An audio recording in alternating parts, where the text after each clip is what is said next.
Numbers chapter 22.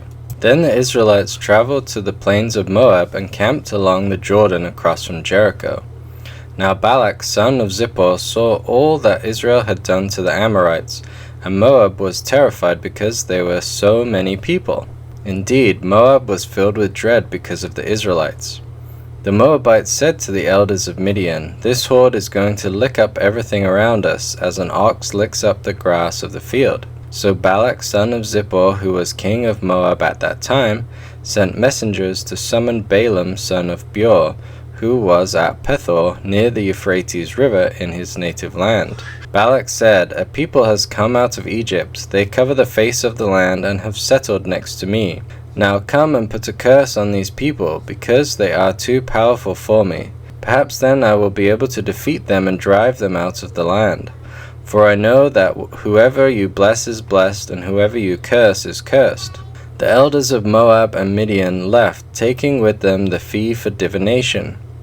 When they came to Balaam, they told him what Balak had said. "Spend the night here," Balaam said to them, "and I will report back to you with the answer the Lord gives me."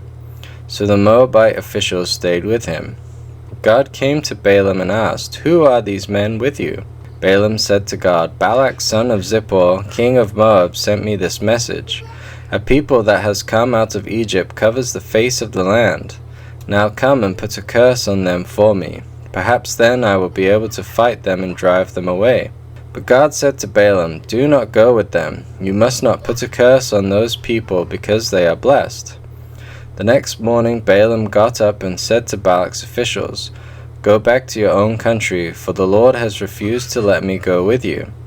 So the Moabite officials returned to Balak and said, "Balaam refused to come with us." Then Balak sent other officials, more numerous and more distinguished than the first. They came to Balaam and said, "This is what Balak son of Zippor says.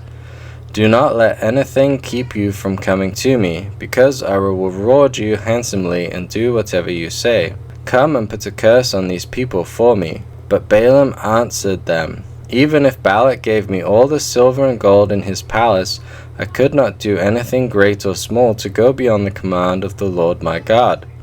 Now spend the night here so that I can find out what else the Lord will tell me." That night God came to Balaam and said, "Since these men have come to summon you, go with them, but do only what I tell you." Balaam got up in the morning, saddled his donkey, and went with the Moabite officials. But God was very angry when he went, and the angel of the Lord stood in the road to oppose him. Balaam was riding on his donkey, and his 2 servants were with him. When the donkey saw the angel of the Lord standing in the road with a drawn sword in his hand, it turned off the road into the field. Balaam beat it to get it back on the road. Then the angel of the Lord stood in a narrow path through the vineyards, with walls on either sides. When the donkey saw the angel of the Lord, it pressed close to the wall, crushing Balaam's foot against it. So he beat the donkey again. Then the angel of the Lord moved on ahead and stood in a narrow place where there was no room to turn either to the right or to the left. When the donkey saw the angel of the Lord, it lay down under Balaam, and he was angry and beat it with his staff. Then the Lord opened the donkey's mouth, and it said to Balaam, "What have I done to you to make you beat me these 3 times?" Balaam answered the donkey, "You have made a fool of me. If only I had a sword in my hand, I would kill you right now." The donkey said to Balaam, "Am I not your own donkey, which you have always ridden to this day? Have I been in a habit of doing this to you?" "No," he said. Then the Lord opened Balaam's eyes, and he saw the angel of the Lord standing in the road with his sword drawn.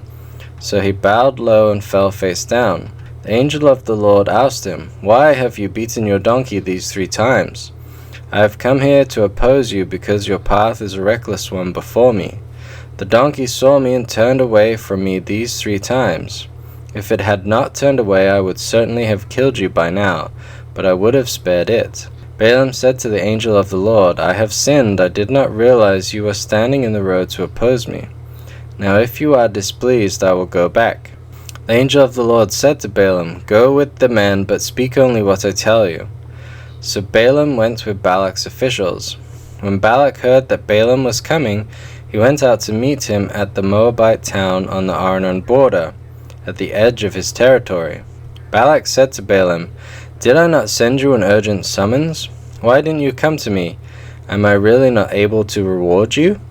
"Well, I have come to you now," Balaam replied, "but I can't say whatever I please. I must speak only what God puts in my mouth."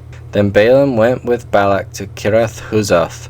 Balak sacrificed cattle and sheep and gave some to Balaam and the officials who were with him. The next morning Balak took Balaam up to Bamoth Baal, and from there he could see the outskirts of the Israelite camp.